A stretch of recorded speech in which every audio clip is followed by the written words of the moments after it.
Hi guys, ಎಲ್ರಿಗೂ ನಮಸ್ಕಾರ. ಶ್ರೀ ಭೂಮಿ ಸಿದ್ದೇಶ್ವರ ಬಸಪ್ಪನವರು ದೇವಿಪುರದಲ್ಲಿ 2ನೇ ದಿನ ಉಳ್ಕೊಂಡಿದ್ದಾರೆ. ಇದು ಪಟ್ಲದಮ್ಮನ ಕೊಂಡದ ಮೇಲೆ ಬಸಪ್ಪನವರು ನಡ್ಕೊಂಡು ಬರ್ತಿರ್ತಾರೆ. ಆಲ್ಮೋಸ್ಟ್ ನಿಮಗೆ ಗೊತ್ತಿದೆ, ಬಸಪ್ಪನವರು ಎಲ್ಲೇ ಹೋದರೂ ಕೂಡ ಪ್ರತಿಯೊಂದು ದೇವಸ್ಥಾನಕ್ಕೂ ಕೂಡ ಅವರು ಹೋಗೇ ಬರ್ತಾರೆ. ಅದೆಷ್ಟೇ ದೂರ ಇದ್ದರೂ ಕೂಡ ಹೋಗಿ ಅಲ್ಲಿನ ದೇವರುಗಳ ದರ್ಶನವನ್ನು ಪಡ್ಕೊಂಡು ನಮ್ಮ ಬಸಪ್ಪನವರು ಬರ್ತಾರೆ. ಇಲ್ಲೂ ಕೂಡ ಹಾಗೆ ಹೋಗ್ತಾರೆ. ಬಟ್ ಇಲ್ಲಿ ತುಂಬ ಹೊತ್ತುಗಳ ಕಾಲ ಅಲ್ಲೇ ನಿಂತ್ಕೊತಾರೆ. ಈ ನಮ್ಮ ಬಸಪ್ಪನವರು ಇಷ್ಟು ದಿನ ಎಲ್ಲೂ ಕೂಡ ಅಷ್ಟು ಟೈಮ್ ಇರಲಿಲ್ಲ. ದೇವಸ್ಥಾನಗಳಲ್ಲಿ ಹೋಗಿ ಪೂಜೆ ಮಾಡಿಸ್ಕೊಂಡು ರಿಟರ್ನ್ ಬಂದು ತಮ್ಮ ಕಾರ್ಯ ಏನಿದೆ ಅದನ್ನ ಮುಗಿಸ್ಕೊಂಡು ವಾಪಸ್ ಹೋಗ್ತಾ ಇದ್ರು. ಇಲ್ಲಿ ಯಾಕೆ ನಿಂತ್ಕೊಂಡ್ರು ಅನ್ನೋದನ್ನ ನೀವು ತಿಳ್ಕೊಬೇಕಲ್ವ. ಅದಕ್ಕಿಂತ ಮುಂಚೆ ನೀವು ಮಾಡಬೇಕಾಗಿರೋದಿಷ್ಟೇ. Welcome to my YouTube channel. Like ಮಾಡಿ, ಕಾಮೆಂಟ್ ಮಾಡಿ, ಶೇರ್ ಮಾಡಿ, ಹಾಗೆ ಸಬ್ಸ್ಕ್ರೈಬ್ ಆಗೋದನ್ನು ಮರಿಬೇಡಿ. ಬೆಲ್ ಬಟನ್ ಮೇಲೆ ಕ್ಲಿಕ್ ಮಾಡೋದನ್ನು ಮರಿಬೇಡಿ ಅಂತ ಹೇಳ್ತಾ, ನಾನು ನಿಮ್ಮ ಪ್ರೀತಿಯ ಬೆಂಕಿ ರೇಖಾ ಗೌಡ. ಈ ಒಂದು ವಿಡಿಯೋನ ದೊಡ್ಡವರು ನೋಡಬೇಕು, ಚಿಕ್ಕವರು ನೋಡಬೇಕು, ಆಂಟಿ ಅಂಕಲ್ಸು, ಅಜ್ಜ ಅಜ್ಜಿ, ಯುವಕ ಯುವತಿಯರು ಪ್ರತಿಯೊಬ್ಬರು ಈ ವಿಡಿಯೋನ ನೋಡಲೇಬೇಕು. ಯಾಕೆಂದರೆ ಅಷ್ಟು ವೆರಿ ಇಂಟ್ರೆಸ್ಟಿಂಗ್ ಆಗಿರತಕ್ಕಂಥ ಈ ಒಂದು ವಿಡಿಯೋ. ಅಲ್ಲಿ ಪೂಜೆ ಎಲ್ಲ ಮುಗಿಸ್ಕೊಂತಾರೆ. ಮತ್ತು ರಿಟರ್ನ್ ಬಸಪ್ಪನವರು ತುಂಬ ಟೈಮ್ ಸ್ಪೆಂಡ್ ಅಲ್ಲೇ ಇದ್ದು ಕೂಡ ವಾಪಸ್ ಬರ್ತಾರೆ. ವಾಪಸ್ ಎಲ್ಲಿಗೆ ಹೋಗ್ತಾರೆ ಅಂತ ನೀವು ತಿಳ್ಕೊತಾ ಇದ್ದೀರಿ ಅಂದರೆ, ಈ ದೇವಿಪುರದ ದೊಡ್ಡ ಸಮಸ್ಯೆ ಅಂತಲೇ ಆ ಗ್ರಾಮಸ್ಥರು ಹೇಳಿದ್ದಾರೆ. ಈ ಒಂದು ದೊಡ್ಡ ಸಮಸ್ಯೆಯನ್ನು ಸಂಪೂರ್ಣವಾಗಿ ಶಾಶ್ವತವಾಗಿ ಬಗೆಹರಿಸ್ಬೇಕಂತಲೇ ನಮ್ಮ ಬಸಪ್ಪನವರು ಅಲ್ಲಿ ಉಳ್ಕೊತಾರೆ. ನೋಡಿ, ಈ ವ್ಯಕ್ತಿ ಆ ದೇವಸ್ಥಾನ ಅಂದರೆ ಆ ಜಮೀನು ಇದೆಯಲ್ಲ, ದೇವಸ್ಥಾನದ ಸುತ್ತ ಜಮೀನು ಇದೆಯಲ್ಲ, ಅಲ್ಲಿಗೆ ಸಂಬಂಧಪಟ್ಟಂಥ ವ್ಯಕ್ತಿ ಇವರು. ಅಲ್ಲಿ ಅಂದರೆ ಜಮೀನು ಇರುತ್ತೆ, ಅಂದರೆ ತಾಯಿ ಪಟ್ಲದಮ್ಮನಿಗೆ ಸೇರಿದಂಥ ಜಮೀನು ಕೂಡ ಇರುತ್ತೆ. ಆ ಜಮೀನಲ್ಲಿ ಕೊಡುಗೆ ಜಮೀನು ಅಂತ ಕೂಡ ಹೇಳ್ತಾರೆ. ಇವರಲ್ಲಿ ಬೆಳೆಯನ್ನು ಬೆಳ್ಕೊತಾ ಇರ್ತಾರಂತೆ. ಇಲ್ಲಿನ ಈ ಒಂದು ಸಮಸ್ಯೆಯನ್ನು ಎಷ್ಟೋ ಬಸಪ್ಪನವರು ಬಂದು ಹೋದರೂ ಕೂಡ ಆಯಿತು ಅಂತೇನೋ ಒಪ್ಕೊತಾ ಇದ್ರಂತೆ. ಆಮೇಲೆ ಮತ್ತೆ ಜಮೀನನ್ನು ಬಿಡ್ತಾ ಇರಲಿಲ್ವಂತೆ. ಹಾಗಾಗಿ ತಮ್ಮ ಅಮ್ಮನವರು ನನ್ನ ಅಣ್ಣ ಬಂದಿದ್ದಾನೆ ಅಂತೇಳಿ ತನ್ನ ಸಮಸ್ಯೆಯನ್ನು ಹೇಳ್ಕೊಂಡಿರ್ತಾರೆ. ಈಗ ನಾವೇನಾದರೂ ಒಂದು ಸಮಸ್ಯೆ ಆದರೆ ಅಪ್ಪನಿಗೋ ಅಥವಾ ನಮ್ಮ ಅಣ್ಣನಿಗೋ ನಮಗಿನ್ನ ಯಾರು ದೊಡ್ಡವರು ಇರ್ತಾರೆ ಅವ್ರಿಗೆ ನಾವು ಹೇಳ್ಕೊತೀವಿ ಅಲ್ವಾ. ಅದೇ ರೀತಿ ಪಟ್ಲದಮ್ಮನವರು ಕೂಡ ಶ್ರೀ ಭೂಮಿ ಸಿದ್ದೇಶ್ವರ ಬಸಪ್ಪನ ಹತ್ರ ತನ್ನ ಒಂದು ಸಮಸ್ಯೆಯನ್ನು ಕೂಡ ಹೇಳ್ಕೊಂಡಿರ್ತಾರೆ. ಅದು ಅವ್ರಿಗೆ ಅರ್ಥ ಆಗಿ ಆ ಮಾಲೀಕ ಏನು ಮಾಡಿರ್ತಾನೆ, ಜಮೀನು ಮಾಲೀಕ ಬಂದಿರಲ್ಲ ದೇವಸ್ಥಾನಕ್ಕೆ, ಹೋಗ್ಲಿ ಬಿಡಿ ಇವತ್ತು ಬಸಪ್ಪ ಎಲ್ಲ ಹೊರಟೋಗ್ಬಿಟ್ರು, ಇನ್ನು ನಮಗೆ ಟೆನ್ಷನ್ ಇಲ್ಲ ಅಂತ ಅವ್ರು ಆರಾಮಾಗಿರ್ತಾರೆ. ಆದರೆ ನಮ್ಮ ಬಸಪ್ಪ ಬಿಡ್ತಾನೆ ಅಂದರೆ ನೆಕ್ಸ್ಟ್ ಡೇ ನೋಡ್ರಿ 2ನೇ ದಿನ ಆ ಯಪ್ಪವ್ರ ಮನೆ ಹತ್ರನೇ ಹೋಗಿ ನಿಂತ್ಕೊತಾರೆ. ಅವರು ವಾದ ಮಾಡ್ತವ್ರೆ, ನಾನು ಜಮೀನು ಎಲ್ಲಿಗಯ್ಯ ಬಿಟ್ಕೊಡ್ಲಿ, ನಾನು ಏನು ಮಾಡಲಿ, ಹಬ್ಬದ ದಿನ ಬಿಟ್ಕೊಡ್ತೀನಿ ಅಲ್ವಾ, ಹಬ್ಬದ ದಿನ ಪೂರ್ತಿ ನಾನು ಏನಾರು ತಡಿತೀನ ಬಂದಂಥ ಭಕ್ತಾದಿಗಳಿಗೆ, ಅಥವಾ ಹೂ ನೀರು ಹಾಕೋಕ್ಕೆ ದೇವಸ್ಥಾನಕ್ಕೆ ಏನಾರು ನಾನು ಸಮಸ್ಯೆ ಮಾಡಿದ್ದೀನ ಅಂತೆಲ್ಲ ಕೇಳ್ತಾರೆ. ಅವರು ಕೂಡ ದುಡ್ಡೆಲ್ಲವೂ ಕೊಡೋಕೆ ಹೋಗ್ತಾರೆ. ಅದು ನಮ್ಮ ಬಸಪ್ಪನವರು ಅದೆಲ್ಲ ತೊಗೊಳಕ್ಕೆ ಹೋಗೋದೇ ಇಲ್ಲ. ಎಷ್ಟೇ ರಿಕ್ವೆಸ್ಟ್ ಮಾಡಿದ್ರು ಕೂಡ ಬಸಪ್ಪನವರು ಅದಕ್ಕೆ ಒಪ್ಕೊಳ್ಳೋಕೆ ರೆಡಿನೇ ಇಲ್ಲ. ನಡಿ, ನಿನ್ನ ದೇವಸ್ಥಾನದ ಹತ್ರ ನಡಿ, ಜಮೀನ್ ಹತ್ರ ನಡಿ ಅಂತ ಅವರು ಸೂಕ್ಷ್ಮೆನ ಕೊಡ್ತಾ ಇದ್ದಾರೆ. ಅದು ಆ ಜಮೀನಿನ ಮಾಲೀಕರಿಗೆ ಅದು ಅರ್ಥ ಆಗ್ತಾ ಇರಲಿಲ್ಲ. ಆಮೇಲೆ ಅಲ್ಲಿ ಇರ್ತಕ್ಕಂಥ ಒಬ್ಬ ವ್ಯಕ್ತಿ ಹೇಳ್ತಾರೆ, ಅಲ್ಲಿ ನಿಮ್ಮ ಇದ್ರ ಹತ್ರನೇ ಅಂದರೆ ಅರಳಿ ಮರ ಇದೆ, ಅದನ್ನೆಲ್ಲ ಕಡಿತಾ ಇದ್ರಂತೆ. ಅದಕ್ಕೂ ಇವ್ರು ಒಪ್ಕೊತಾರೆ, ಅರಳಿ ಮರ ನಾನು ಇನ್ಮೇಲೆ ಕಡಿಯಲ್ಲ ಕಣಪ್ಪ, ಆ ಜಾಗನ ಬಿಟ್ಬಿಡ್ತೀನಿ, ಅರಳಿ ಕಟ್ಟೆಗೆ ಎಷ್ಟು ಬೇಕೋ ಅಷ್ಟು ಜಾಗ ಬಿಟ್ಕೊಡ್ತೀನಿ ಅಂತಲೂ ಕೂಡ ಕೇಳ್ಕೊತಾರೆ. ಅವರು ಮುಂದೆ ತಳ್ಕೊತ ಹೋಗ್ತಿದ್ದಾರೆ, ಅವ್ರು ಹಿಂದೆ ಹೋಗ್ತಾನೆ ಇದ್ದಾರೆ. ಆ ಊರಿನ ಗ್ರಾಮಸ್ಥರು ಹೇಳ್ತಾರೆ, ನಿಮ್ಮ ಅರಳಿಕಟ್ಟೆಯಲ್ಲಿ ಸ್ವಲ್ಪ ಅಲ್ಲೇ ತುಂಬ ಹೊತ್ತು ನಿಂತಿದ ಕಣಯ್ಯ ಅಂತ ಹೇಳ್ತಾರೆ. ಆಗೇನು ಮಾಡ್ತಾರೆ, ಬಸಪ್ಪ ನಡಿ ಅಂತ ಸೂಕ್ಷ್ಮೆ ಕೊಟ್ಟಮೇಲೆ ಈ ತಾತಪ್ಪ ಅವರು ನಡ್ಕೊಂಡು ಬರ್ತಾ ಇದ್ದಾರೆ. ಎಲ್ಲಿಗೆ ನಡ್ಕೊಂಡು ಹೋಗ್ತಿದ್ದಾರೆ ಗೊತ್ತಾ, ಅವ್ರ ಜಮೀನ್ ಹತ್ರನೇ ನಡ್ಕೊಂಡು ಹೋಗ್ತಾ ಇದ್ದಾರೆ. ಕಂಡ್ರೆ ಈ video very very interesting video ಅಂತಲೇ ನಾವು ಹೇಳ್ಬೋದು. ನೋಡಿ, ಯಾರು ಬಗೆಹರಿಸಲಾಗದ ದೇವಿಪುರ ಗ್ರಾಮದ ಪಟ್ಲದಮ್ಮ ದೇವಸ್ಥಾನದ ಜಮೀನಿನ ವಿವಾದವನ್ನು ನಮ್ಮ ಕರುಣಾಮಹಿ ನಡೆದಾಡುವ ದೇವರು ಬಡವರ ಬಂದು ಆ ಒಂದು ಸಮಸ್ಯೆಗೆ ಶಾಶ್ವತವಾಗಿ ಪರಿಹಾರವನ್ನು ಕೊಟ್ಟು ಬಂದಿದ್ದಾರೆ. ಯಾರು ಎಷ್ಟೇ ಹೇಳಿದ್ರು, ಅಲ್ಲಿ ಆ್ಯಕ್ಚುಲಿ ಮೆರವಣಿಗೆಗೆ ಅಂತ ಕರೆಸಿರೋದು ಮತ್ತು ಜೀರ್ಣೋದ್ಧಾರದ ಹಣ ಸಂಗ್ರಹಣೆಗಾಗಿ ಕರೆಸಿದ್ದು, ಇಷ್ಟೆಲ್ಲವನ್ನು ಮಾಡಿದ್ರು ಕೂಡ ನಮ್ಮ ಭಗವಂತ ಆ ಗ್ರಾಮದ ಒಂದು ಸಮಸ್ಯೆಯನ್ನು, ಆ ದೇವಿಪುರದ ದೇವಿಯ ಸಮಸ್ಯೆಯನ್ನು ಬಗೆಹರಿಸಿ ಬಂದಿದ್ದಾರೆ ಕಣ್ರಿ. ಇದೊಂಥರ ಈಗ ನೋಡಿ, ಅಂತೂ ಇಂತೂ ಆ ಜಮೀನು ಹತ್ರ ಬಂದೇ ಬಿಟ್ಟರು. ಇದೇ ಇವ್ರು ಜಮೀನು ಮಾಡ್ತಾ ಇರೋದು ಕೊಡುಗೆ ಜಮೀನು. ಅದು ಒಂದು ಪಟ್ಲದಮ್ಮನಿಗೆ ಸಂಬಂಧಪಟ್ಟ ಜಮೀನಾಗಿರುತ್ತೆ. ಇದು ಏನೋ ಬೆಳೆನ ಹಾಕೊಂಡಿದ್ದಾರೆ. ಆ ಬೆಳೆ ಆ್ಯಕ್ಚುಲಿ ಜೋಳ ಇರಬಹುದು ಅಥವಾ ಇನ್ನೊಂದು ಇದೆ, ನನಗೂ ಅಷ್ಟೇನು ಅಂತ ನನಗೂ ಅದ್ರ ಬಗ್ಗೆ ಅಷ್ಟು ಗೊತ್ತಿಲ್ಲ. ಓಕೆ, ಗೊತ್ತಿದ್ರೆ ಕಮೆಂಟ್ ಬಾಕ್ಸಲ್ಲಿ ದೇವಿಪುರದ ಗ್ರಾಮಸ್ಥರು ತಿಳಿಸ್ಬೇಕು, ಯುವಕರು ತಿಳಿಸ್ಬೇಕು ಅಂತ ನಾನು ರಿಕ್ವೆಸ್ಟ್ ಮಾಡ್ಕೊತಾ ಇದ್ದೀನಿ. ಇಲ್ಲಿ ಬಂದು ತುಂಬ ಜನ ನಿಂತ್ಕೊಂಡಿರ್ತಾರೆ, ಇನ್ನೂ ಸಾಕಷ್ಟು ಜನ ಬರ್ತಾರೆ. ಬಟ್ ಮೆರವಣಿಗೆಗೆ ಬರ್ತಾರೆ ಅಂತ ಹೇಳ್ಬಿಟ್ಟು ಊರಲ್ಲೇ ಎಷ್ಟೋ ಜನ ಕಾಯ್ತಾ ಇದ್ರು. ಇಲ್ಲಿ ಬಂದಿರುವಂಥ ವಿಷಯ ಎಷ್ಟೋ ದೇವಿಪುರದ ಗ್ರಾಮಸ್ಥರಿಗೆ ಗೊತ್ತಾಗಿರಲಿಲ್ಲ. ಆಮೇಲೆ ಗೊತ್ತಾಗಿ ಎಲ್ಲ ಕೂಡ ಇಲ್ಲಿಗೆ ಬರ್ತಾರೆ. ದೇವಸ್ಥಾನ ಎಷ್ಟು ಇದೆಯೋ ಅಷ್ಟು ಸುತ್ತಳತೆಯನ್ನು ನಮ್ಮ ಬಸವಪ್ಪನವರು ತೋರಿಸ್ತಾ ಇರ್ತಾರೆ. ಈಗ ನಾನು ಎಷ್ಟೋ ಪಟ್ಲದಮ್ಮನ ದೇವಸ್ಥಾನದಲ್ಲಿ ನೋಡಿದಾಗ ಒಂದು ಕಲ್ಲು ಅದ್ರ ಮುಂದೆ ಇದ್ದೇ ಇರುತ್ತೆ. ನಮ್ಮ ಬಸವಪ್ಪನವರು ಅಲ್ಲೇ ಹೋಗಿ ನಿಂತ್ಕೊತಾರೆ. ಅಲ್ಲಿ ನೋಡಿ ಕಾಣಿಸ್ತಿದೆಯಲ್ವ ಅರಳಿಕಟ್ಟೆ, ಆ ಅರಳಿಕಟ್ಟೆನೂ ಕೂಡ ಅಂದರೆ ಅರಳಿ ಮರವನ್ನು ಇವರು ಕಡಿತಾ ಇದ್ರಂತೆ. ಅಂದರೆ ಅದು ಕೊಂಬೆ ರೆಂಬೆ ಎಲ್ಲ ಹರಳು ತುಂಬ ಛತ್ರಿ ಥರ ಹರ್ಕೊಳ್ಬಿಡತ್ತೆ ಅಲ್ವಾ, ಹಾಗಾಗಿ ಸೊ ಅಲ್ಲೂ ಹೋಗು ನಿಂತ್ಕೋತಾನೆ. ಅಂದರೆ ಇಲ್ಲಿವರೆಗೂ ನೀನು ಜಾಗ ಬಿಡಬೇಕು ಅನ್ನೋದು ಒಂದು ಸೂಕ್ಷ್ಮೆಯನ್ನು ಕೂಡ ನಮ್ಮ ಭಗವಂತ ಕೊಡ್ತಾರೆ. ಇದು ಎಷ್ಟೇ ಪ್ರಯತ್ನ ಪಟ್ಟರೂ ಕೂಡ ಬಗೆಹರಿಯದ ಸಮಸ್ಯೆ ಕಂಡ್ರೆ ಜಂಜಾಟ, ವಾದಕ್ಕೆ ವಾದ, ಪ್ರತಿವಾದ, ವಿರೋಧ ಎಲ್ಲ ನಡೆಯುತ್ತೆ ಕಣ್ರಿ. ನೋಡಿ ಎಷ್ಟು ದೇವಸ್ಥಾನಕ್ಕೆ ಸಂಬಂಧಪಟ್ಟಿರಬೇಕು ಜಾಗ ಅಷ್ಟುವನ್ನು ಕೂಡ ಭಗವಂತ ತಾವೇ ಸ್ವತಃ ನಾವು ದೇವಸ್ಥಾನದಲ್ಲಿ ಈಗ ದೊಡ್ಡ ದೇವಸ್ಥಾನ ಇರುತ್ತೆ ಅಂದ್ಕೊಳ್ಳಿ, ಅಲ್ಲಿ ಹೇಗೆ ನಾವು ಪ್ರದಕ್ಷಿಣೆ ಹಾಕ್ಕೊಂಡು ಬರ್ತೀವಲ್ವ, ಅದೇ ರೀತಿ ಪ್ರದಕ್ಷಿಣೆ ಮುಖಾಂತರನೇ ಇಷ್ಟೇ ಜಾಗ ಇರಬೇಕು ಅಂತಲೂ ಕೂಡ ತೋರಿಸ್ತಾರೆ. ನೋಡಿ ನಾನು ಮೊದಲೇ ಹೇಳಿದಾಗೆ ಜನ ಸ್ವಲ್ಪ ಇದ್ದರು, ಈಗ ಎಷ್ಟು ಜನ ಬಂದರು ಅಂತ ನೋಡ್ಕೊಳ್ಳಿ. ಆಗ ಅಲ್ಲಿ ದೇವಿಪುರದ ಗ್ರಾಮಸ್ಥರು ಹೇಳ್ತಾರೆ, ಎಷ್ಟು ಅಗಲ ನೀನು ಜಾಗ ಬಿಡ್ತೀಯ ಅಂತೇಳಪ್ಪ, ಒಂದು ಬಂಡಿ ಹೋಗುವಷ್ಟು ಬಿಡ್ತೀಯ ಅಂದರೆ ಎತ್ತಿನ ಗಾಡಿ ಹೋಗುವಷ್ಟು ಬಿಡ್ತೀಯ ಅಥವಾ ಒಬ್ಬ ಮನುಷ್ಯ ನಡ್ಕೊಂಡು ಹೋಗೋ ರೀತಿಯಲ್ಲಿ ಬಿಡ್ತೀಯ ಅಂತ ಕೇಳ್ತಾರೆ. ಅದಕ್ಕೆ ಅವರು ಒಪ್ಕೊತಾರೆ, ಈಗ ಬಿಟ್ಟಿದ್ದೀನಲ್ವ ಹೂ ನೀರು ಹಾಕೋಕೆ ನಾನೇನೋ ತೊಂದರೆ ಮಾಡ್ತಾ ಇದ್ದೀನಾ, ನಾನು ಹಬ್ಬ ಹರಿದಿನದಲ್ಲಿ ನಾನು ಬಿಡ್ತೀನಿ, ಹಬ್ಬದಲ್ಲಿ ಏನಾದ್ರು ತೊಂದರೆ ಮಾಡ್ತಾ ಇದ್ದೀನಿ ಅಂತೆಲ್ಲ ಕೇಳಿದಾಗ ಬಸವಪ್ಪನವರು ಅವ್ರಿಗೆ ಗುದ್ದಕ್ಕೆ ಹೋಗುತ್ತೆ. ಆ ಥರ ಎಲ್ಲ ಇದು ಮಾಡಬಾರ್ದು, ಸಂಪೂರ್ಣವಾಗಿ ಬಿಟ್ಬಿಡಬೇಕು ಅಂತಲೇ ಕೇಳ್ತಾರೆ. ಯಾಕೆಂದರೆ ಇದು ಪ್ರತಿ ವರ್ಷನೂ ಕೂಡ ಇದೇ ರೀತಿ ಜಂಜಾಟ ನಡೀತಾ. ನೋಡಿ ಹೋಗೋಕ್ಕೂ ದಾರಿನೇ ಇಲ್ಲೆಲ್ಲೋ ಪುಟ್ಟಾಗಿ ಚಿಕ್ಕದಾಗಿ ಜಾಗ ಬಿಟ್ಟಿದ್ದಾರೆ ಅಂತ ಅನ್ಸತ್ತೆ. ನೋಡಿ ಅಲ್ಲಿ ಯಾರಾದರೂ ಈಗ ಅಟ್ಲೀಸ್ಟ್ ಹಬ್ಬ ಅಂತ ಬಂದಾಗಲೂ ಕೂಡ ಎಲ್ಲಿ ಇರ್ತಾರೆ, ಹೇಗಿರ್ತಾರೆ, ಈಗ ಆ ಕಡೆ ಎಲ್ಲ ಕಬ್ಬ ಹಾಕಿದ್ದಾರೆ, ಕೂಳೆಗಳಿರುತ್ತೆ, ಆ ಕಾಲಿಗೆಲ್ಲ ಚುಚ್ಕೊಳ್ಳುತ್ತಲ್ವ. ಏನೇ ಆಗಲಿ ಕಣ್ರಿ, ದೇವಸ್ಥಾನ ಫ್ರೀಡಮ್ ಆಗಿದ್ರೇ ಅದೊಂದು ದೇವಸ್ಥಾನ ತುಂಬ ಚೆನ್ನಾಗಿ ಸೊಗಸಾಗಿರುತ್ತೆ. ಬಂದಂಥ ಜನಗಳು ಕೂಡ ನೆಮ್ಮದಿಯಿಂದ ಒಂದು ಈಗ ನಾವು ದೇವಸ್ಥಾನಕ್ಕೆ ಏನಕ್ಕೆ ಹೋಗ್ತೀವಿ, ಒಂದು ನೆಮ್ಮದಿ ಸಿಗಲಿ ಅಂತ. ಮನುಷ್ಯ ಅಂತ ಅಂದಮೇಲೆ ನೂರಾರು ಜಂಜಾಟ ಇರುತ್ತೆ, ಸಂಸಾರ ಅಂತ ಅಂದಮೇಲೆ ಸಾವಿರಾರು ಕಷ್ಟ ನೋವು ಜಗಳ ಪ್ರತಿಯೊಂದು ಇರುತ್ತೆ ಅಲ್ವಾ. ಅಟ್ಲೀಸ್ಟ್ ದೇವಸ್ಥಾನಕ್ಕೆ ಹೋಗಿ ಕುಂತ್ಕೊಳ್ಳೋಣ, ಒಂದು 10 ನಿಮಿಷ ಒಂದು 15 ನಿಮಿಷ ಕುಂತ್ಕೊಂಡು ಧ್ಯಾನ ಮಾಡೋಣ, ನಮ್ಮ ಮನಸ್ಸಿಗೆ ಒಂದು ನೆಮ್ಮದಿ ಸಿಗತ್ತೆ ಅನ್ನೋದಕ್ಕೋಸ್ಕರ ಹೋಗ್ತೀವಿ. ಅಲ್ಲಿ ಕುಂತ್ಕೊಳ್ಳೋಕೆ ಜಾಗನೇ ಇಲ್ಲ ಅಂದಮೇಲೆ ಮನುಷ್ಯ ಹಿಂಗೆ ಹೋಗಿ ನಮಸ್ಕಾರ ಮಾಡ್ಕೊಂಡು ಬಂದುಬಿಟ್ರೆ ನೆಮ್ಮದಿ ಸಿಗತ್ತಾ? ಇಲ್ಲ ಅಲ್ವಾ. ಸೊ ಹಾಗಾಗಿ ಬಸವಪ್ಪನವರು ಮತ್ತೆ ಅವ್ರು ಹೇಳ್ತಾರೆ, ಇದನ್ನ ಆಲ್ರೆಡಿ ಕೂಡ ಅಳತೆ ಹಾಕಿ ಹೋಗಿದ್ರಂತೆ ಅಲ್ಲಿನ ಪಂಚಾಯಿತಿಯವರು ಯಾರೋ ಗೊತ್ತಿಲ್ಲ, ಮತ್ತೆ ಅದೇ ಜಾಗವನ್ನು ಅವನು ತೋರಿಸ್ತಿದ್ದಾನೆ, ಇಲ್ಲಿವರೆಗೂ ನೀನು ಸಂಪೂರ್ಣವಾಗಿ ಬಿಡಬೇಕು ಅಂತ ಕೇಳ್ತೇನೆ ಕಣ್ರಿ. ತಾತನೂ ಹೇಳ್ತಾರೆ, ಅಲ್ಲಿ ಊರಿನ ಗ್ರಾಮಸ್ಥರು, ಮುಖಂಡರು, ಯಜಮಾನ್ರು ಎಲ್ಲ ಬಂದು ವಾದ ಕೇಳಿರ್ತಾರೆ. ಅವ್ರು ಕೇಳ್ತಿದ್ದಾರೆ, ಏನು ಮಾವ ನೀವು ಇದನ್ನು ಬಿಟ್ಕೊಳ್ಳೋಕೆ ರೆಡಿ ಇದ್ದೀರಾ? ಆಮೇಲೆ ಅಣ್ಣ ತಮ್ಮದಿರು ಇರ್ಬೋದು ಅನಿಸುತ್ತೆ. ನಾನು ಎಲ್ಲಿಂದ ಬಿಡಲಿ, ನಾನು ಬಡವ ಅಲ್ವಾ, ನಾನು ಏನು ಮಾಡಲಿ, ನಿಮ್ಗೇನಾದರೂ ನಾನು ತೊಂದರೆ ಮಾಡ್ತಾ ಇದ್ದೀನ ಅಂತೆಲ್ಲ ಅವರು ಕೇಳ್ತಿರ್ತಾರೆ. ಆ ಥರ ಅಲ್ಲ ಕಣಪ್ಪ, ನಂಗೆ ಏನು ಕೊಡ್ತೀರಾ ಅಂತ ಅವ್ರು ಕೇಳ್ತಾರೆ. ನಾನು ಊರಲ್ಲೆಲ್ಲ ಗ್ರಾಮದಿಂದ ದುಡ್ಡೆಲ್ಲ ಕಲೆಕ್ಷನ್ ಮಾಡಿ ನಿಮಗೆ ಕೊಡ್ತೀವಿ ಅಂತಲೂ ಕೂಡ ಹೇಳ್ತಾರೆ. ನನಗೆ ದುಡ್ಡು ಗಿಡ್ಡು ಏನೂ ಬೇಡ, ನನಗೆ 4 ಗುಂಟೆ ಜಮೀನು ಕೊಡಿಸಿ ಅಂತ ಕೂಡ ತಾತಪ್ಪ ರಿಕ್ವೆಸ್ಟ್ ಮಾಡ್ಕೊತಿದ್ದಾರೆ. ಆಮೇಲೆ ಅವ್ರು ಹೇಳ್ತಾರೆ, ಈಗ ಗೌರ್ಮೆಂಟ್ ಜಾಗ ಕೊಡೋಕ್ಕೆ ಯಾರಿಗೂ ಕೂಡ ರೂಲ್ಸ್ ಇಲ್ಲ, ಯಾರಿಗೂ ಕೂಡ ಅಧಿಕಾರವಿಲ್ಲ ತೊಗೊಳಕ್ಕೂ ಕೂಡ. ಕೊಡುಗೆ ಜಮೀನಾದರೂ ಅಷ್ಟೇನೆ, ಅದು ದೇವಸ್ಥಾನಕ್ಕೆ ಸಂಬಂಧಪಟ್ಟಂಥ ಜಮೀನಾದರೂ ಕೂಡ ಅದು ದೇವಸ್ಥಾನಕ್ಕೆ ಸಲ್ಲಿದ್ದೆ ಹೊರತು ಬೇರೆ ಯಾರಿಗೂ ಸಲ್ಲಿದ್ದಲ್ಲ. ಅದು ಏನೇ ಇಷ್ಟು ವರ್ಷ ಬೆಳೆಯನ್ನು ಬೆಳ್ಕೊಂಡು ಇದು ಮಾಡ್ತಾಯಿದ್ರು, ಬಟ್ ಸುತ್ತನ ದೇವಸ್ಥಾನಕ್ಕೆ ಬಿಟ್ಕೊಡ್ಬೇಕಲ್ವ. ಅಲ್ಲಿ ಎಲ್ಲರೂ ಕೂಡ ಮಾತಾಡ್ಕೊತಾ ಇದ್ದಾರೆ. ಎಷ್ಟೊತ್ತಾದರೂ ಕೂಡ ಇದು ಬಗೆಹರಿಯದೆ ಸಮಸ್ಯೆ ಕಂಡ್ರಿ. ಅಮ್ಮಮ್ಮ ಅಂದರೆ ಇದು ಒಂದು 2 ಗಂಟೆ ಆಗಿರಬಹುದು, 2 ಗಂಟೆ ಸಮಯದಲ್ಲಿ ಇದು ನಡೀತಾ ಇದೆ. ಬಸವಪ್ಪನವರು ಸುಮ್ಮನೆ ನಿಂತ್ಕೊಂಡು ಅವ್ರ ವಾದ ವಿವಾದಗಳನ್ನ ಕೇಳಿಸ್ಕೊತಾ ಇರ್ತಾರೆ. ಯಾಕೆಂದರೆ ಅವ್ರಿಗೂ ಮಾತಾಡೋಕ್ಕೆ ಅವಕಾಶ ಕೊಡಬೇಕು, ಆಪೋಸಿಟ್ ವ್ಯಕ್ತಿಗಳಿಗೂ ಕೂಡ ನಾವು ಅವಕಾಶವನ್ನು ಕೊಡಬೇಕು. ಈಗ ನಾವು ಕೋರ್ಟ್ಗೆ ಹೋದರೂ ಕೂಡ ನಾವೇ ಮಾತಾಡೋಕ್ಕಾಗತ್ತಾ? ನಮ್ಮ ವಿರೋಧ ಪಾರ್ಟಿ ಆದವರು ಕೂಡ ಮಾತಾಡಲೇಬೇಕಲ್ವಾ. ಆ ರೀತಿ ಮಾತಾಡ್ತಾರೆ. ಮತ್ತು ಬಸವಪ್ಪನವ್ರು ಏನು ಮಾಡ್ತಾರೆ ಅಂದರೆ, ಅಲ್ಲಿ ಯಜಮಾನ್ರೆಲ್ಲ ನಿಂತಿರ್ತಾರೆ, ನೀವು ಮಾತಾಡಿ ಹೋಗಿ ಅಂತ ಹೇಳ್ಬಿಟ್ಟು ಅವ್ರಿಗೆ ಕೆಲವೊಂದು ಸೂಕ್ಷ್ಮೆಯನ್ನು ಕೂಡ ಕೊಡ್ತಾರೆ. ಅವ್ರು ಏನು ಮಾಡ್ತಾರೆ, ಎಲ್ಲೋ ಗುದ್ದಕ್ಕೆ ಬರ್ತಿದ್ದಾನೆ ಅಂತ ಹೇಳ್ಬಿಟ್ಟು ಭಯ ಪಟ್ಕೊಂಡು ಕೂಡ ಹೋಗ್ತಾರೆ. ಎಷ್ಟೇ ವಾದ ವಿವಾದಗಳು ನಡೆದ್ರೂ ಕೂಡ ಈ ಸಮಸ್ಯೆ ಬಗೆಹರಿದೆಲ್ಲ. ನಮಗೂ ಕೂಡ ಟೈಮ್ ಆಗ್ತೈತೆ, ಏಕೆಂದರೆ ಆಲ್ರೆಡಿ 2 ಡೇಸ್ ಆಗ್ಬಿಟ್ಟೈತೆ ಬಂದುಬಿಟ್ಟು. ಈಗ ನಮಗೂ ಕಮಿಟ್ಮೆಂಟ್ ಇರತ್ತಲ್ವ, ನಾವು ಕೆಲಸ ಕಾರ್ಯ ಎಲ್ಲ ಬಿಟ್ಟೇ ಬಂದಿರ್ತೀವಿ. ಏಕೆಂದರೆ ಮನೆಯಲ್ಲಿ ನಾವು ಹೇಳಿರಲ್ಲ, ನಮ್ಮ ಬಸವಪ್ಪ ಎಲ್ಲೂ ಕೂಡ ಈ ಥರ 2 ಡೇಸ್ 3 ಡೇಸ್ ಸ್ಟೇ ಆಗಿದ್ದು ನಾವು ನೋಡೇ ಇಲ್ಲ. ಬೆಳಿಗ್ಗೆ ಹೋಗಿ ಎಷ್ಟೊತ್ತೇ ಆಗಲಿ 12 ಗಂಟೆ ರಾತ್ರಿ ಆದರೂ ಕೂಡ ನಾವು ರಿಟರ್ನ್ ದೇವಸ್ಥಾನಕ್ಕೆ ಆಗ್ತಾ ಇದ್ವಿ. ಪ್ರಪ್ರಥಮ ಬಾರಿಗೆ, ಇದೇ ಮೊದಲೇ ಬಾರಿಗೆ ದೇವಿಪುರದಲ್ಲಿ ಬಸವಪ್ಪನವರು 3 ದಿನಗಳ ಕಾಲ ಉಳ್ಕೊಂಡು ಅಲ್ಲಿರ್ತಕ್ಕಂತಹ ಎಲ್ಲ ಸಮಸ್ಯೆಗಳನ್ನು ಕೂಡ ಬಗೆಹರಿಸಿದ್ದಾರೆ. ಬಹಳ ಖುಷಿಯಾಗುತ್ತೆ ನಮ್ಮ ಶ್ರೀ ಭೂಮಿ ಸಿದ್ದೇಶ್ವರ ಬಸವಪ್ಪನವರ ಬಗ್ಗೆ.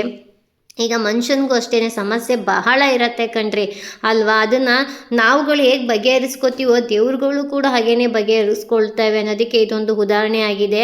ಆ ಯಪ್ಪ ಹೇಳ್ತಾರೆ, ನನ್ನಿಂದ ನಿನಗೆ 5,000 ಕೊಡ್ತೀನಿ ಕಣಯ್ಯ, 10,000 ಕೊಡ್ತೀನಿ ಕಣಯ್ಯ, ತಗೊಳ್ಳೆಯ ಜಮೀನು ಮಾತ್ರ ಬಿಡಲ್ಲ ಅಂತ ವಾದ ಮಾಡಿದಾಗ ಅಲ್ಲಿನ ಗೌಡ್ರನ್ನ ತಳ್ತಾರೆ. ಹೋಗಿ ನೀವು ವಾದ ಮಾಡಿ, ನೀವು ಮಾತಾಡಿ ಅಂತೇಳ್ಬಿಟ್ಟು ಸುಮ್ಮನೆ ನಿಂತ್ಕೊಂಡು ನೋಡ್ತಾ ಇದ್ದೀರಲ್ಲ, ಮಾತಾಡಿ ಅಂತ ಹೇಳ್ಬಿಟ್ಟು ತಳ್ತಾರೆ. ಅವರು ಭಯ ಪಟ್ಕೊಂಡು ಚಲ್ಲಪಿಲ್ಲಿಗೆ ಆಗಿಬಿಡ್ತಾರೆ. ಸೊ ಅದಾದ ನಂತರ ಬಸವಪ್ಪನವರು ತುಂಬ ಹೊತ್ತು ಬಹಳ ತಾಳ್ಮೆಯಿಂದ, ಆದರೂ ನಮ್ಮ ಬಸವಪ್ಪನಿಗೆ ಬಹಳ ತಾಳ್ಮೆ ಕಣ್ರಿ. ರೊಚ್ಚಿ ಗೆದ್ದರೆ ಬಿಡಲ್ಲ.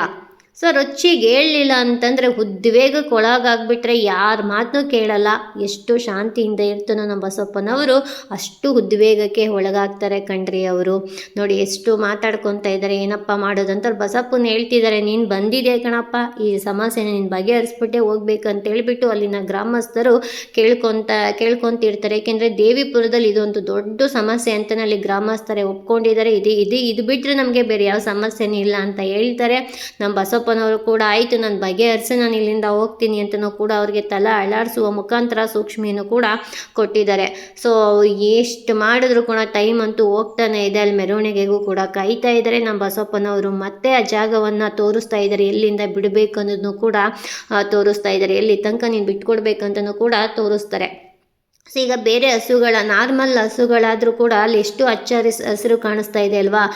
ಪ್ರಾಣಿಗಳಾದರೆ ಏನು ಮಾಡ್ತಾರೆ ನೋಡಿ, ಅದನ್ನೆಲ್ಲವನ್ನು ತಿಂದ್ಕೊಳ್ಳುತ್ತೆ. ನಮ್ಮ ಬಸವಪ್ಪನವರು ನೋಡಿ ಅದನ್ನು ಒಂದು ಚೂರು ಕೂಡ ಆ ಒಂದು ಮೇವನ್ನು ಅವರು ತಿಂದಿಲ್ಲ. ಯಾಕೆಂದರೆ ಹೇಳಿ ನಮ್ಮ ಆ ಈಶ್ವರ ಪರಮೇಶ್ವರ ವಿಷಕಂಠ ಭೂಮಿ ಸಿದ್ದೇಶ್ವರ ಉದ್ಭವ ಮೂರ್ತಿ ಅವ್ರ ಮೇಲೆ ಆಹ್ವಾನ ಆಗಿದ್ದಾರೆ. ಸೊ ಹಾಗಾಗಿ ನಾನು ಹೇಳಿದ್ನೆಲ್ಲ ಕಲ್ಲು, ಪ್ರತಿಯೊಂದು ಪಟ್ಲದಮ್ಮನ ದೇವಸ್ಥಾನದ ಕಲ್ಲಲ್ಲೂ ಕೂಡ ಮುಂದೆ ಈ ಒಂದು ಕಲ್ಲು ಇರತ್ತೆ ನೋಡಿ. ಆ ಒಂದು ಜಾಗವನ್ನು ಸುತ್ತ ಅಳತೆಯನ್ನು ಬಸವಪ್ಪನವರು ಮತ್ತೆ 2ನೇ ಬಾರಿಗೆ ಪ್ರದಕ್ಷಿಣೆ ಹಾಕಿ ಇಷ್ಟು ನಿನ್ನ ಜಾಗವನ್ನು ನೀನು ಬಿಟ್ಕೊಡ್ಲೇಬೇಕು ಅಂತ ಕೂಡ ತೋರಿಸ್ತಾರೆ. ಅಲ್ಲೆಲ್ಲ ಒಬ್ಬೆಗಳಿದೆ, ಬೇಲಿಗಳಿದೆ, ಈ ಕಡೆ ಯಾರೋ ಕಬ್ಬೆಲ್ಲ ಹಾಕಿ ಕಡ್ದಿದ್ದಾರೆ ನೋಡಿ. ಮತ್ತೆ ಅದೇ ಜಾಗಕ್ಕೆ ಬಂದು ನಮ್ಮ ಬಸವಪ್ಪನವರು ತೋರಿಸಿ ಅವರಿಗೆ ನೀನು ಇದಿಷ್ಟನ್ನು ಬಿಡಬೇಕು, ಸ್ವಲ್ಪ ಸ್ವಲ್ಪ ಬಿಡೋದು ಬೇಡ, ಸಂಪೂರ್ಣವಾಗಿ ಜಮೀನನ್ನು ಬಿಡು ಅಂತ ಹೇಳ್ತಾರೆ. ಸೊ ಅಲ್ಲಿ ಸೀನಣ್ಣನ ಚಂದ್ರಶೇಖರ್ ಅವರು, ತಮ್ರಣ್ಣವರು ಎಲ್ಲರೂ ಹೇಳ್ತಾರೆ, ನೀನು ಬಂದಿದೆ ಕಣಯ್ಯ, ನೀನು ಆರತಿ ಮುಗಿಸ್ಕಳೆಯ, ನಮಗೆ ಬೇಜನ್ ಕೆಲಸಗಳವೆ, ನಿನ್ನ ತಮ್ಮಯ್ಯ ಅಂತೀನಿ, ನಡೆಯೇ ಹೊರಟೋಗೋಣ, ನಡೆಯಯ್ಯ ಸಾಕು, ಈಗ ನೀನು ತಿಳಿಸಿದ್ಯಾ ತೋರಿಸಿದ್ಯಾ ಜಾಗನ,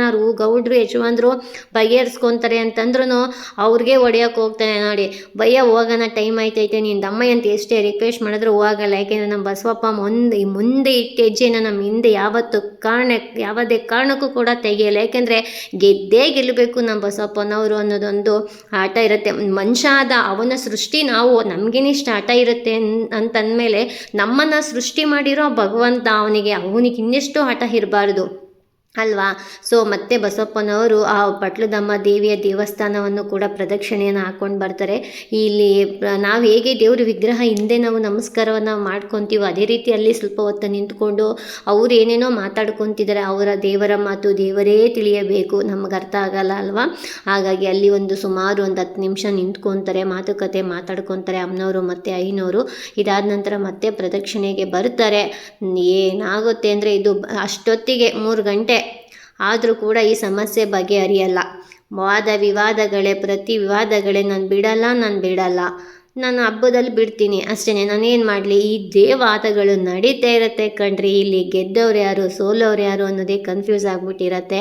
ನಮಗೂ ಟೈಮ್ ಆಗ್ತಾಯಿತ್ತು, ಆತಂಕ ಆಗ್ತಾಯಿತ್ತು, ಏನು ಮಾಡಬೇಕು ಅನ್ನೋದು ಗೊತ್ತಾಗಲಿಲ್ಲ.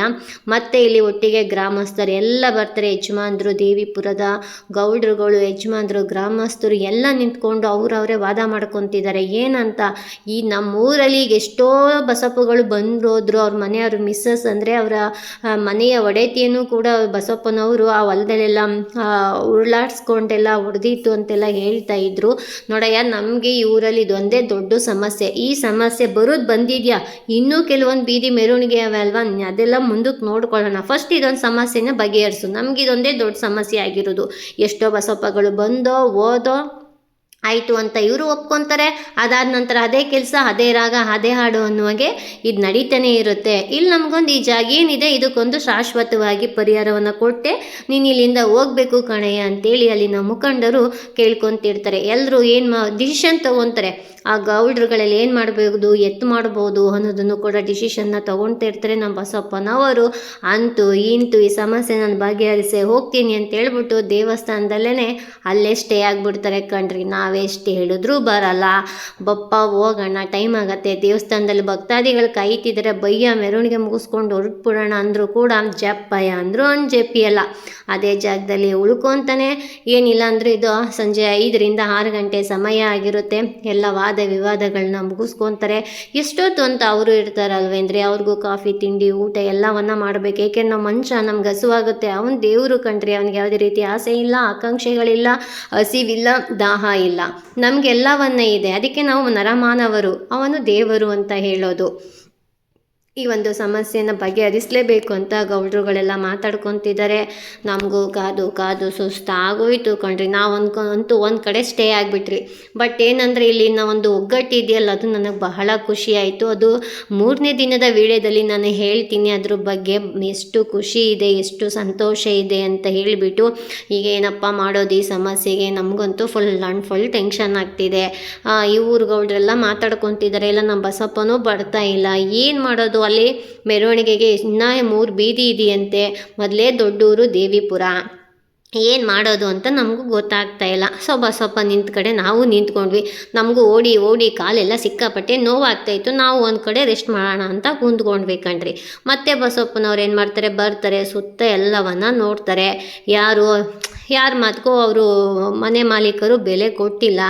ಅವ್ರು ವಾಪಸ್ ಹೋಗ್ತಿದ್ರು. ಹೇಳಿದ್ರು, ಅಯ್ಯೋ ದೇವ್ರಿಗಾದ್ರೂ ಬೆಲೆ ಕೊಡಯ್ಯ, ದೇವರು ಶಾಶ್ವತ ಕಣಯ್ಯ, ಎಷ್ಟೋ ಜನ ಹುಟ್ಟರು, ಎಷ್ಟೋ ಜನ ಸತ್ತೋದ್ರು, ಬಟ್ ಈ ದೇವಸ್ಥಾನ ಒಂದು ಉಳ್ಕೊಂಡಿದೆ ಅಂತ ಎಲ್ಲ ಕೂಡ ಹೇಳ್ತಾರೆ. ನೈಟು ಭಗವಂತ ಮುಂದಕ್ಕೆ ಹೆಜ್ಜೆ ಹಿಡ್ದಂತೆ ಅಲ್ಲೇ ಮಲ್ಕೊಂಬಿಟ್ಟ ನೋಡ್ರಿ. ಎಲ್ಲರೂ ನಿದ್ದೆ ಮಾಡ್ತಿದ್ದಾರೆ.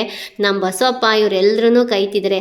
ಇಲ್ಲಿ ಏನಂತ ಹೇಳಿದ್ರೆ ಪಾಪ ಯಜಮಾನ್ರು, ಆ ಊರಿನ ಯಜಮಾನ್ರೆ ಸ್ವತಃ ಅವರು ಕೂಡ ನಮ್ಮ ಹುಡುಗರುಗಳ ಜೊತೆ ಸ್ಟೇ ಆಗಿ ಮಲ್ಕೊಂಡಿದ್ರು. ಬೇರೆಯವರಾಗಿದ್ದರೆ ನನಗೂ ಊರಿನ ಗೌಡ ಕಣೋ, ನಾನು ಊರಿನ ಯಜಮಾನ ಕಣೋ, ನಾನು ಯಾಕೆ ಹೋಗಬೇಕು, ಏ ಕಾಳ, ಏ ಬೋರ, ನಿಂಗ ನೀನು ಹೋಗಿ ಮಲ್ಕೊಳ್ಳೋರ್ಗಳ ಜೊತೆ ಅಂತ ಹೇಳೋರು. ಇಲ್ಲಿ ನಿಜವಾಗ್ಲೂ ಯಜಮಾನ್ರೇ ನಾವು ಕರೆಸಿದ್ದೀವಿ ಬಸವಪ್ಪನ, ಅಷ್ಟು ದುಡ್ಡಿದೆ, ವಿಗ್ರಹ ಇದೆ, ಇದು ನಮ್ಮ ಜವಾಬ್ದಾರಿ ಅಂತೇಳಿ ಅವ್ರ ಮೇಲೆ ಎಷ್ಟು ಜವಾಬ್ದಾರಿ ಇದೆ ಅಲ್ವಾ. ಅವರೇ ಸ್ವತಃ ಬಂದು ಮಲ್ಕೊಂಡು ನಮ್ಮ ಜೊತೆ ನಮಗೆ ಸಹಕಾರವನ್ನು ನೀಡಿದರೆ, ನಮ್ಮ ಜೊತೆ ನಮಗೊಂದು ಧೈರ್ಯವನ್ನು ರಾತ್ರಿ ತುಂಬಿದ್ದಾರೆ. ನಿಜವಾಗ್ಲೂ ದೇವಿಪುರದ ಯಜಮಾನ್ರುಗಳಿಗೆ ನನ್ನ ಕಡೆಯಿಂದ ಒಂದು ಅಭಿನಂದನೆ, ಒಂದು ನಮಸ್ಕಾರಗಳನ್ನು ಕೂಡ ನಾನು ತಿಳಿಸ್ತೀನಿ. ನಾನು ಹಂಗೂ ಅವ್ರಿಗೆ ಹೇಳ್ತಾ ಇದ್ದೆ, ಭಯ ಆಗಲ್ವಾ, ಎಲ್ಲೋ ಇದೆ ದೇವಸ್ಥಾನ ಕಾಡಲ್ಲಿದೆ ಅಂತ ಹೇಳ್ತೀರಲ್ವ, ಭಯ ಆಗಲ್ವಾ ಅಂತೆಲ್ಲ ನಾನು ಅನ್ಕೊತಿದ್ದೆ. ಏಕೆಂದರೆ ದೇವಸ್ಥಾನ ಅಲ್ಲಿ ನಮ್ಮ ಅಣ್ಣ ಏನೋ ಕೂಡ ನಿದ್ದೆ ಮಾಡ್ದಂತೆ ನಮ್ಮನ್ನೆಲ್ಲರೂ ಕಾಯ್ತಾ ಇದ್ದಾರೆ. ಸೊ ಇದಾದ ನಂತರ ಬೆಳಗ್ಗೆಗಾದರೂ ಸಮಸ್ಯೆ ಬಗೆಹರಿತು ಇಲ್ವೋ ಅನ್ನೋದೊಂದು ಟೆನ್ಷನ್ ಆಗಿತ್ತು. ನಾವು ಹೇಳ್ತಾ ಇದ್ವಿ, ಅಯ್ಯೋ ಮೆರವಣಿಗೆ ಮುಗಿಸ್ಕೊಂಡು ಹೋಗ್ಬಿಡೋಣ ನಡಿಯಯ್ಯ ಅಂತಂದ್ರೂ ಕೇಳಲಿಲ್ಲ. ಬೆಳಗ್ಗೆ ಆಯಿತು, ನೈಟು ನಮ್ಮನ್ನು ಕೈಕೊಂಡಿದ್ದ ಅಯ್ಯ ನಿದ್ದೆ ಮಾಡ್ತಾನೆ. ಇವತ್ತು ನಮ್ಮ ಕರುಣಾಮಹಿ ಬೆಳಿಗ್ಗೆ ಆದಮೇಲೆ ಅವ್ರು ನಿದ್ದೆ ಮಾಡ್ತಿದ್ದಾರೆ ನೋಡ್ರಿ. ದೇವರಾದರೂ ಕೂಡ ಎಷ್ಟು ಜವಾಬ್ದಾರಿ ಇದೆ ಅಂತೇಳಿ. ಏಕೆಂದರೆ ಅವನು ಸಕಲ ಸಂಚಾರಿ ಅಲ್ವಾ. ಸೊ ಆಗ ಲೋಕ ಕಲ್ಯಾಣಕ್ಕಾಗಿ ಮನುಷ್ಯನ ರೂಪದಲ್ಲಿ ದೇವರುಗಳು ಜನ್ಮ ತಾಳ್ತಾ ಇದ್ರಂತೆ. ಈಗ ಕಲಿಯುಗ ಅಲ್ವೇಂದ್ರಿ, ಸ್ವಾರ್ಥ, ನಾನತ್ವ, ಅಹಂಕಾರ, ದುರಹಂಕಾರ ತುಂಬಿರುವಂತಹ ಕಲಿಯುಗ ಇದು. ಹಾಗಾಗಿ ಏನು ಮಾಡ್ತಾರೆ, ಭಗವಂತ ಈ ಒಂದು ರೂಪದಲ್ಲಿ ಲೋಕ ಕಲ್ಯಾಣಕ್ಕಾಗಿ ನಮ್ಮ ಬಸವಪ್ಪನ ರೂಪದಲ್ಲಿ ಬಂದಿದ್ದಾರೆ ನೋಡಿ. ಮತ್ತೆ ನ್ಯಾಯಕ್ಕಾಗಿ ಆ ಜಮೀನಿನ ವಿವಾದಕ್ಕಾಗಿ ಮತ್ತೆ ಬೆಳಗಿನ ಜಾವ ಅಂದರೆ ಒಂದು 10 ಗಂಟೆ ಸಮಯದಲ್ಲಿ ಸೇರಿದ್ದಾರೆ. ಆ ಅಂಕಲು ನಾನೇ ಜಮೀನೇ ಬಿಟ್ಕೊಡಲ್ಲ, ಏನಾರು ಮಾಡ್ಕೊಳ್ಳಿ, ಹಂಗೆ ಹಿಂಗೆ ಹತ್ತಾರೆ ಪತ್ತಾರೆ ಅಂದ್ಕೊಂಡು ಹೊರಟೋಗ್ಬಿಡ್ತಾರೆ. ಸೊ ಇನ್ನೇನು ಮಾಡೋಕ್ಕಾಗತ್ತೆ. ಅಲ್ಲಿ ಈ ಕಡೆ ಗೌಡ್ರ ಮಾತಕ್ಕೂ ಬೆಲೆ ಇಲ್ಲ, ಗ್ರಾಮಸ್ಥರ ಮಾತಕ್ಕೂ ಬೆಲೆ ಕೊಡ್ತಿಲ್ಲ. ಕೊನೆ ಪಕ್ಷ ಅಟ್ಲೀಸ್ಟ್ ದೇವರು ಕಣಯ್ಯ, ನಮ್ಮ ಮನೆ ದೇವ್ರ ಮಾತ್ಕಾದ್ರೂ ಬೆಲೆ ಕೊಡು ಅಂತೇಳಿಬಿಟ್ಟು ಅಲ್ಲಿ ತುಂಬ ಜನ ಕೇಳ್ಕೊಂಡ್ರು. ಅಲ್ಲಿ ವೈಟ್ ಆ್ಯಂಡ್ ವೈಟ್ ಬಟ್ಟೆ ಹಾಕ್ಕೊಂಡಿರ್ತಕ್ಕಂಥ ಊರಿನ ಯಜಮಾನ್ರು ಕೂಡ ಹೇಳ್ತಿದ್ದಾರೆ, ಏನಿದು ಸಮಸ್ಯೆ ಹಿಂಗೆ ಬರಿಗೇರಿತಿಲ್ಲ, ನಾವೇನು ಕೊಡಲ್ಲ ಅಂತ ಹೇಳ್ತಾ ಇದ್ದೀವ, ಏನು ನಮ್ಗೆ ಊರ ಕಡೆಯಿಂದ ನಿನಗೇನು ಸಹಾಯ ಬೇಕು ಅದನ್ನು ನಾವು ಮಾಡಿಸ್ಕೊಡ್ತೀವಿ ಅಂತೆಲ್ಲನೂ ಕೂಡ ಹೇಳ್ತಾರೆ. ಮತ್ತು ಇನ್ನೊಬ್ಬರು ಅಂಕಲ್ ಕೂಡ ಇರ್ತಾರೆ, ಅವ್ರು ಮಾತಾಡ್ತಿರ್ತಾರೆ, ಎದ್ದು ನಿಂತ್ಕೊಂಡೇ ಮಾತಾಡ್ತಾರೆ, ಈ ಸಮಸ್ಯೆ ಬಗೆಹರಿಲೇಬೇಕು. ಸೊ ಈಗ ಪ್ರತಿ ವರ್ಷನೂ ನಾವು ಈ ಥರ ಕುಂತ್ಕೊಂಡು ನ್ಯಾಯ ತೀರ್ಮಾನ ಮಾಡೋದು ಬೇಡ, ಅದೇನಾಗುತ್ತೋ ಅದಾಗಲಿ, ಸಮಸ್ಯೆ ಬಗೆಹರಿಸಿ ಅಂತ ಹೇಳ್ತಾರೆ. ಅವ್ರು ಹಂಗನ್ಬಿಟ್ಟು ಅವರು ರಿಟರ್ನ್ ಏನು ಮಾಡ್ತಾರೆ, ವಾಪಸ್ಸು ಒಂದು ಕಡೆ ಸೈಡಿಗೆ ಬಂದು ನಿಂತ್ಕೊಳ್ತಾರೆ. ಈ ಕಡೆ ಇನ್ನೊಂದು ತಾತ ಮಾತಾಡ್ತಿದ್ದಾರಲ್ಲ ಅಂಕಲು, ಅವರು ಕೂಡ ಎದ್ದು ನಿಂತ್ಕೊಂಡು ಏನೋ ಸ್ವಲ್ಪ ಜಗಳು ಥರ ವಾದ ವಿವಾದಗಳನ್ನ ಮಾಡ್ತಾರೆ. ಯಾಕಂದ್ರೆ ನಿಮಗೆ ಲೈವಾಗಿ ನಾನು ಬಿಡ್ಬೋದಾಗಿತ್ತು, ಅಲ್ಲಿ ಮೈಕ್ ಇರಲಿಲ್ಲ ನಮ್ಮ ಹತ್ರ, ನಾವು ಮೈಕ್ ತೊಗೊಂಡಿದ್ದಿಲ್ಲ. ಮೈಕ್ ಹಾಕಿರೋದು ಕ್ಲಾರಿಟಿ ವಾಯ್ಸ್ ಎಲ್ಲ ಬರ್ತಾ ಇತ್ತು. ಸೊ ಮೈಕ್ ಇಲ್ದಿರೋ ಕಾರಣ ಅವರು ಇದೇನಾಗುತ್ತೆ ಅಂದರೆ ಗಿಜ ಗಿಜ ಗಿಜ ಗಿಜ ಅನ್ನೋ ಸೌಂಡ್, ಎಲ್ಲರೂ ಕೂಡ ಮಾತಾಡಿರೋ ಡಿಸ್ಟರ್ಬೆನ್ಸ್ ಎಲ್ಲ ಆಗಿಬಿಡತ್ತೆ. ಅವರಂತೂ ಫುಲ್ ರೊಚ್ಚಿಗೆದ್ಬಿಟ್ರು ಅಂಕಲ್. ಅವ್ರು ಹೇಳ್ತಿದ್ದಾರೆ, ದೇವಸ್ಥಾನ ಜಾಗೇನೋ ದೇವಸ್ಥಾನಕ್ಕೆ ಬಿಟ್ಕೊಡೋಕೆ ನಿಮ್ಗೆ ಈ ಥರ ಮಾತಾಡ್ತೀರಾ, ಅಮ್ಮನಿಂದ ಬದುಕಿದ್ದೀನಿ ಅಂತ ಹೇಳ್ತೀರಾ, ಆ ಅಮ್ಮನಿಂದ ಬಾಳಿದ್ದೀನಿ ಅಂತ ಹೇಳ್ತೀರಾ, ಸೊ ಆ ಅಮ್ಮನೇ ನಮಗೆಲ್ಲ ಕಾಪಾಡಿದ್ದಾಳೆ ಅಂತ ಹೇಳ್ತೀರಾ, ಅಮ್ಮನ ಜಾಗನ ಬಿಟ್ಕೊಡು ಅಂತ ಅಲ್ಲಿ ಕುಂತಿರ್ತಕ್ಕಂಥ ಗ್ರಾಮದವ್ರು ಹೇಳ್ತಾರೆ. ಆ ಜಮೀನಿನ ಮಾಲೀಕ ಏನು ಮಾಡ್ತಾರೆ, ಫುಲ್ ಆ್ಯಂಡ್ ಫುಲ್ ಕೋಪಗೊಂಡ್ಬಿಟ್ಟು ಎದ್ದು ನಿಂತ್ಕೊಂಡು ಜಗಳನೇ ಸ್ಟಾರ್ಟ್ ಮಾಡಿಬಿಡ್ತಾರೆ ಕಣ್ರಿ. ನಾವಂತೂ ಫುಲ್ ಮಿಕ್ಕ ಥರ ಕಣ್ಣ ಬಾಯಿನ ಬಿಟ್ಕೊಂಡು ನೋಡ್ತಾನೆ ಇದ್ವಿ, ನೋಡೋಣ ಇದು ಸಮಸ್ಯೆ ಏನಾಗುತ್ತೆ ಎತ್ತಾಗುತ್ತೋ ಅಂದ್ಕೊಂಡು. ನಮಗೆ ಬೇರೆ ಟೈಮ್ ಆಗ್ತಿದೆ, 2ನೇ ದಿನ ಆಗ್ತೈತೆ, ಏನು ಮಾಡೋದು ಅಂತ ನಮ್ಗೆ ಗೊತ್ತಾಗ್ತಿಲ್ಲ. ನೋಡೋಣ ಇವ್ರ ವಾದ ವಿವಾದ ಎಲ್ಲಿವರೆಗೆ ಮುಟ್ಟುತ್ತೆ ಅಂತ ನಾವು ಸುಮ್ಮನೆ ವೀಡಿಯೋಗಳನ್ನ ಮಾಡ್ತಾ ಎಲ್ಲವನ್ನ ನಿಂತ್ಕೊಂಡ್ವಿ. ನೋಡಿ ಹೆಂಗಸರು ಕೂಡ ಬಂದ್ಬಿಟ್ರು. ಅವರು ಹೇಳ್ತಿದ್ರೆ, ಸಮಾಧಾನ ಮಾಡ್ಕೊಳ್ಳಿ, ಯಾರು ಜಗಳ ಮಾಡ್ಕೊಳ್ಳೋದು ಬೇಡ, ಶಾಂತಿಯಿಂದ ನಾವು ವರ್ತಿಸೋಣ, ಈ ಸಮಸ್ಯೆನ ನಾವು ಬಗೆಹರಿಸೋಣ ಅಂತೇಳ್ಬಿಟ್ಟು ಏನಲ್ಲಿ ಆ ಊರಿನ ಗೌಡರು ಯಜಮಾನ್ರು ಏನು ಹೇಳ್ತಾರೆ ಆ ಮಾತಿಗೆ ನಾವು ಬೆಲೆ ಕೊಡಲೇಬೇಕು. ಹಿಂದಿನ ಕಾಲದಲ್ಲಿ ಈ ಕೋರ್ಟು ಪೊಲೀಸ್ ಸ್ಟೇಷನು ಏನೂ ಇರಲಿಲ್ಲ ಕಣ್ರಿ. ಊರಿನ ಗೌಡರು ಏನು ಹೇಳ್ತಾರೆ ಅದೇ ವೇದವಾಕ್ಯವಾಗಿತ್ತು, ಅದೇ ನ್ಯಾಯಾಧೀಶವಾಗಿತ್ತು, ಅದೇ ನ್ಯಾಯಾಲಯ ಆಗಿತ್ತು, ಅದೇ ಪೊಲೀಸ್ ಸ್ಟೇಷನ್ ಆಗಿತ್ತು. ಈಗ ಸಣ್ಣ ಪುಟ್ಟ ವಿಚಾರಕ್ಕಾಗಲಿ ಸ್ಟೇಷನ್ನು, ಸಣ್ಣ ಪುಟ್ಟ ವಿಚಾರ ಆಗಲಿ ಕೋರ್ಟ್ ಅಂತ. ಇದು ಕಲಿಯುಗದಲ್ಲಿ ಕಲಿಕೆಯ ಆಟ ಕಂಡ್ರೆ. ಸಿದ್ದಪ್ಪಾಜಿಯವರು ಏನೆಲ್ಲ ಹೇಳಿ ಅವರು ಮರೆಯಾದರೂ ಇಂದು ಪ್ರೆಸೆಂಟು ನಮ್ಮ ಜನ್ರೇಷನಲ್ಲಿ ಅದನ್ನು ನಾವು ಕಣ್ಣಾರೆ ನೋಡಿದ್ದೀವಿ ಕಣ್ರಿ. ಹಾಗಾಗಿ ಅದೆಲ್ಲ ಇರಲಿ, ಇವಾಗ ಬನ್ನಿ ಇಲ್ಲಿ ಏನು ವಾದ ವಿವಾದಗಳು ನಡೀತಿದೆ ಅಂತ ಒಮ್ಮೆ ನೋಡ್ಕೊಂಡು ಬರೋಣ. ಸೊ ಎಲ್ಲರೂ ಸುಮ್ಮನೆ ಸೈಲೆಂಟಾಗಿ, ತುಂಬ ಬಿಸಿಲಿತ್ತು ಅನಿಸುತ್ತೆ, ತಲೆ ಮೇಲೆಲ್ಲ ಬಟ್ಟೆ ಹಾಕ್ಕೊಂಡು ಪೇಟವನ್ನು ಸುತ್ತಕೊಂಡು ಕುಂತಿರ್ತಾರೆ. ಸೊ ತಾತ ಏನೋ ಗೊತ್ತಿಲ್ಲ, ನನ್ನ ಕೈಲಿ ಆಗಲ್ಲ ಇರೋ ಅಂತ ಹೇಳಿ ಅಲ್ಲಿ ಪೂಜಾರಪ್ಪ ಅವರು ತಡೀತಿದ್ದಾರೆ. ಅವ್ರೇನೋ ಹೇಳ್ಬಿಟ್ಟು ಅದೇನು ಮಾಡ್ಕೊತಿರೋ ನೀವು ಮಾಡ್ಕೊಳ್ಳಿ, ನಾನು ಬಿಟ್ಕೊಡಲ್ಲ ಅಂತೇಳಿ ಎದ್ದು ಹೊರಡೋಕ್ಕೆ ಸ್ಟಾರ್ಟ್ ಆಯ್ತಾರೆ. ಅವರೆಲ್ಲ ರಿಕ್ವೆಸ್ಟ್ ಮಾಡ್ತಿದ್ದಾರೆ, ಇರಯ್ಯ ದೇವ್ರು ಬಸಪ್ಪ ಬಂದೈತೆ, ಆ ದೇವರಿಗಾದರೂ ಬೆಲೆ ಕೊಡು ಅಂತಲೂ ಕೂಡ ರಿಕ್ವೆಸ್ಟ್ ಮಾಡ್ಕೊತಾ ಇದ್ದಾರೆ. ಅಂತಿ ಇಂತು ಸಮಸ್ಯೆಗೊಂದು ಮುಕ್ತಿ ಸಿಕ್ತು ಕಣ್ರಿ. ಆ ಸಮಸ್ಯೆಗೆ ನಮ್ಮ ಶ್ರೀ ಭೂಮಿ ಸಿದ್ದೇಶ್ವರ ಬಸಪ್ಪನವರು ನ್ಯಾಯವನ್ನು ದೊರಕಿಸಿ ಕೊಟ್ಟರು ಕಣ್ರಿ. ಎಲ್ಲರೂ ಎದ್ದು ನಿಂತು ಬಸಪ್ಪನ ಹತ್ರ ಎಲ್ಲರೂ ಓಡ್ತಾರೆ. ತುಂಬ ಕ್ರೌಡ್ ಆಗಿದ್ದಾರೆ. ನಮ್ಮ ಬಸಪ್ಪನವರು ಮಲಗಿದವರು ಎದ್ದೇ ಇಲ್ಲ, ಹೂವು ಅಂಬಳಿನೂ ಕೂಡ ಮಾಡಿಸ್ಕೊಂಡಿಲ್ಲ, ತಿಂಡಿನೂ ಕೂಡ ತಿಂದಿಲ್ಲ. ಯಾಕೆ ಅಂತೇಳಿದ್ರೆ ಅವನು ಗೊತ್ತು, ಒಳ್ಳೆ ಮನಸ್ಸು ಪೂರ್ವಕವಾಗಿ ಅವ್ರು ಒಪ್ಕೊಂಡಿರಲ್ಲ. ಎಷ್ಟೇ ಯಾರೇ ಪೂಜೆ ಮಾಡಿದ್ರು ಕೂಡ ನೋಡಿ, ಊರಿನ ಗೌಡ್ರು ಎಲ್ಲರೂ ಒಟ್ಟಿಗೆ ಪೂಜೆ ಮಾಡಿದ್ರು, ಅವ್ನು ಜಪ್ಪಯ್ಯ ಅಂದರು ಜಗ್ಗಿಲ್ಲ, ಹಂಗೆ ಮಲ್ಕೊಂಡಿದ್ದಾನೆ. ಸೊ ಊರಿನ ಯುವಕರು ಹುಡುಗರು ಪ್ರತಿ ಒಬ್ಬರು ಕೂಡ ಆರತಿಯನ್ನು ಮಾಡಿ ಅಡ್ಡು ಬಿದ್ದು ನಮಸ್ಕಾರ ಮಾಡಿದ್ರು ಕೂಡ ಅವರು ಹೇಳೋದೇ ಇಲ್ಲ ಕಣ್ರಿ. ಯಾಕೆ ಅಂತ ಹೇಳಿದ್ರೆ, ಈಗ ನಾವು ಬಾಯಲ್ಲಿ ಪ್ರೀತಿಯಿಂದ ಮಾತಾಡಿರ್ತೀವಿ, ಮನಸ್ಸಲ್ಲಿ ಏನಿದೆ ಅನ್ನೋದು ಗೊತ್ತಾಗಲ್ಲ.